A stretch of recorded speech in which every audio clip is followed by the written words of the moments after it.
ഊട്ടിയിലെ tribal കമ്മ്യൂണിറ്റിയായ തോഡറുടെ temple ഒന്ന് കണ്ടാലോ. തോഡാസ് എന്നൊക്കെ അറിയപ്പെടുന്ന നീലഗിരിയുടെ സ്വന്തം ജനതയാണ് തോഡ ട്രൈബ്സ്. തോഡർ, ബഡുഗാസ്, കോത്തർ, ഇരിളർ എന്നിങ്ങനെ കുറേ വിഭാഗം ആൾക്കാർ ബ്രിട്ടീഷുകാർ നീലഗിരി കണ്ടുപിടിക്കുന്നതിന് മുമ്പേ നീലഗിരിയിൽ താമസമുണ്ടായിരുന്നു. തോഡറുടെ ക്ഷേത്രത്തിന്റെ മുൻഭാഗവും പിൻഭാഗവും കരിങ്കല്ല് സ്ലാബ് കൊണ്ടാണ് നിർമ്മിച്ചിരിക്കുന്നത്. അതായത് ഗ്രാനൈറ്റിലാണ് നിർമ്മാണം. ക്ഷേത്രത്തിന്റെ സൈഡും മേൽക്കൂരയുമെല്ലാം മുള കൊണ്ടും മരക്കൊമ്പ് കൊണ്ടും നിർമ്മിച്ച് പുല്ലുകൊണ്ട് മേഞ്ഞേക്കുവാണ്. ക്ഷേത്രത്തിന്റെ പ്രവേശന കവാടം വളരെ ചെറുതാണ്. ഡോറിന് ഒരു 3 അടിയൊക്കെ ഉയരം കാണും. പ്രവേശന കവാടത്തിലെ ചുമരിൽ ചന്ദ്രനും സൂര്യനും താമരപ്പൂക്കളും നക്ഷത്രവും എരുമയുമുണ്ട്.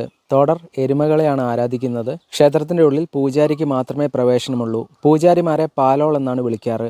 ചില ക്ഷേത്രങ്ങൾ വർഷത്തിൽ 1 മാസം മാത്രമേ തുറക്കുകയുള്ളൂ. ചിലത് വർഷം മുഴുവനും തുറക്കും. ഇത് വർഷത്തിൽ 1 മാത്രം തുറക്കുന്ന ക്ഷേത്രമാണ്. തുറക്കുന്ന ആ 1 മാസം പൂജാരി ഈ ക്ഷേത്രത്തിൽ തന്നെ കഴിയണം. ഗ്രാമവാസികൾ തന്നെയാണ് പൂജാരിയാകുന്നത്. സ്വന്തം വീട്ടിലേക്ക് പോകാൻ പൂജാരിക്ക് അനുവാദമില്ല.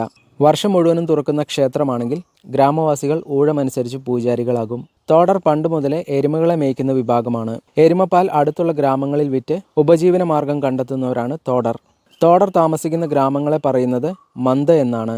മന്തുകൾ കൂടുതലും പുൽമേടുകൾക്കടുത്താണ് കാണാറ്. ഇതാ ഈ കാണുന്ന ഉരുണ്ട കല്ല് കണ്ടില്ലേ? അത്യാവശ്യം വലിപ്പമുള്ള ഉരുണ്ട കല്ല്. ആ കല്ലുകളെടുത്ത് സ്വന്തം തോളിൽ വെക്കുന്നവരാണ് മന്തിലെ ബലവാന്മാർ. എല്ലാവർക്കും പൊക്കാൻ പറ്റില്ല. പൊക്കുന്നവരെയെല്ലാം മന്തിലെ ബലവാന്മാരായി കണക്കാക്കും.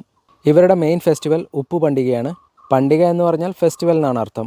ഒരു കുഴി കുത്തി ആ കുഴിയിൽ ഉപ്പിട്ടതിന് ശേഷം വെള്ളം നിറച്ച് എരുമകൾക്ക് കുടിക്കാൻ കൊടുക്കുന്നതാണ് ഉപ്പ് പണ്ടിക. ഇത് ചെയ്യുന്നത് പൂജാരിയാണ്.